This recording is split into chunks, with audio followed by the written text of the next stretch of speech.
Selamat sore para pecinta mancing mania. Masih ingat dong dengan cerita Parade Strike berikut ini?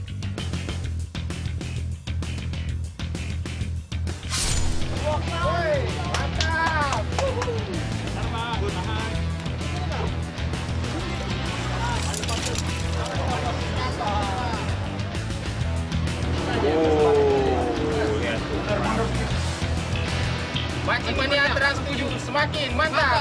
Mantap. Mancing mania mantap. Ya. Kembali saya akan melanjutkan perburuan strike para predator dari laut sekitar Pangalasiang.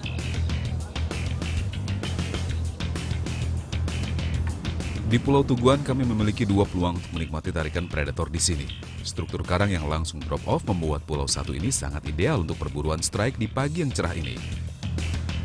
Satu sisi kami bisa melempar popper untuk menarik perhatian predator karang. Di sisi lainnya, teknik dasaran juga terbilang cukup potensial untuk bisa strike ikan-ikan tubiran karang.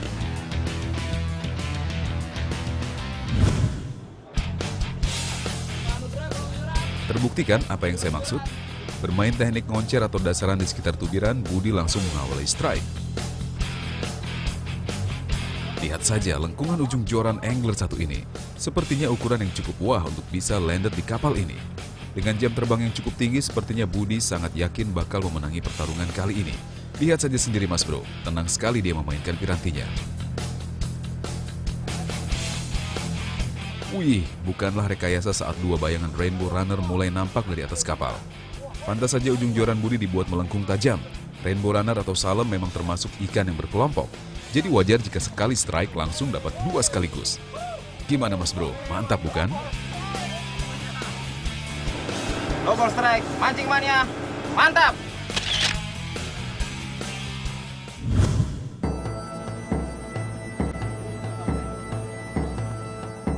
Sementara di sisi kapal yang mengarah ke pulau, saya mencoba keberuntungan dengan popper jenis Chagger. Splash atau percikan air di permukaan akan menimbulkan suara dan getaran yang bisa terdeteksi oleh para predator karang. Dan popper saya langsung diseret ikan menuju ke dalam air. Fish on! Ikan apa gerangan yang menyambar? Tarikannya terasa cukup kuat menyeret tali pancing di piranti saya. Lumayan. Ada sambaran. Olahraga pagi. Sarapan pagi. Olahraga pagi. Tapi kayak bukan GT ini, Red Bass. Oh ya, Red Bass. Setelah adu tarik dengan ikan, akhirnya bayangan ikan mulai muncul di permukaan. Sisi merah pekatnya menjadi tanda ikan jenis red bass lah yang mulai kehabisan tenaga. Mantap!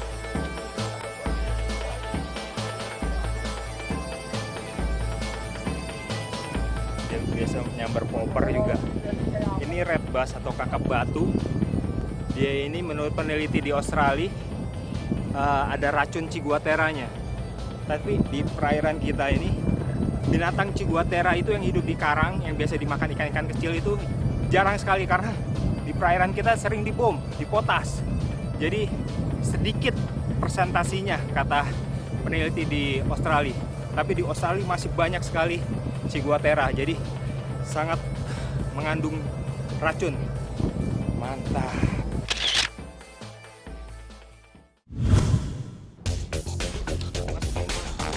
Sebagai predator tentu gigi yang tajam dan rahang yang kuat menjadi andalan mereka dalam berburu dan memangsa buruannya. Kekuatan rahang red bass biasanya digunakan untuk menghancurkan karang-karang tempat berlindung ikan-ikan kecil. Mantap! Satu ekor itu sangat berharga. Telurnya itu bisa ratusan bahkan ribuan ya Pak. Ya. Seperti tak mau kalah karena paham spot, Pak Rifki juga mulai menuai hasil. Dengan teknik handline sederhana, pemandu spot kami ini benar-benar menikmati strike-nya. Seperti sudah paham dengan karakter bertarung ikan, dia sudah bisa menduga bahwa seekor lencam babi akan ikut landed. Dan benar saja kawan, Sweet Lip Emperor atau lencam babi ukuran sedang dibuat menyerah tak berdaya.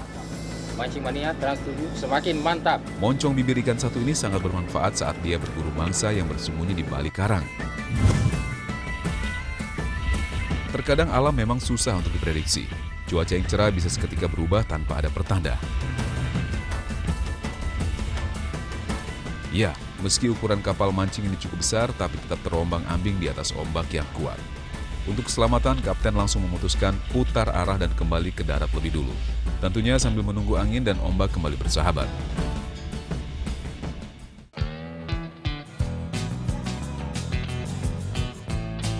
Akhirnya Rainbow Runner perolehan Budi menjadi bahan untuk pembuatan abon ikan. Setelah dibersihkan dan dipotong lebih dulu, daging salem dimasak dengan cara ditim.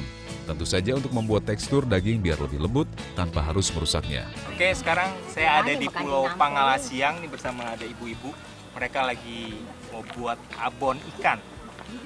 Ini khas tradisional dari sini. Ini lagi proses nih, kita lihat. Caranya gimana, Bu Susi?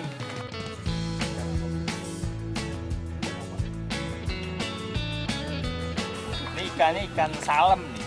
Tak perlu waktu lama, hanya setengah jam proses pengetiman, daging salem sudah masak dan lunak. Daging yang sudah ditim kemudian disuir-suir menjadi potongan kecil-kecil.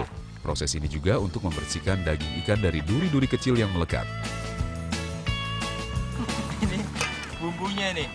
Apa Ibu? Ada jahe, bawang merah, bawang putih, merica, ada cabai keriting, cabai rawit. Ini apa nih? Kayu manis. Pala. Lengkap ya rempah-rempahnya. Ini apa? Pala.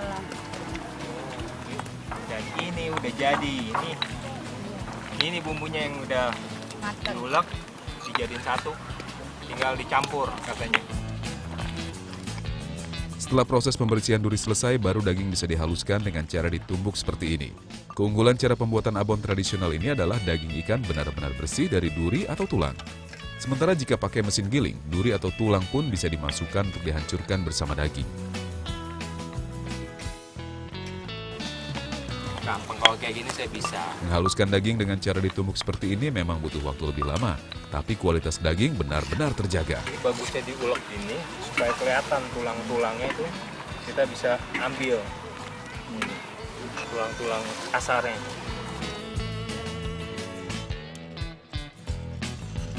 Oke, ini bumbunya dimasukin dulu. Setelah benar-benar halus, barulah daging dicampur dengan bumbu, rempah-rempah, dan bahan lainnya.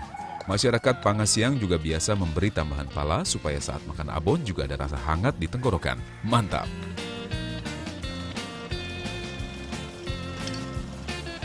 Ini pakai airnya asam.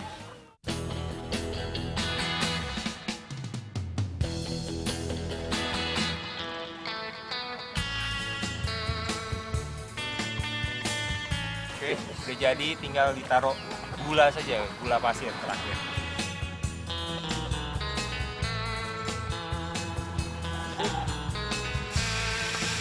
Jika sudah tercampur rata, barulah adonan bisa disangrai dengan minyak panas.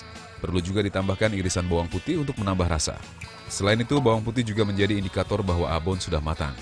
Adalah ketika warna bawang sudah berubah coklat yang menjadi pertanda adonan harus diangkat dan siap ditiriskan. Proses pemasakan seperti ini sangat bagus menggunakan minyak kelapa. Selain bahan alami, tentu rasanya juga akan semakin lezat dan mantap.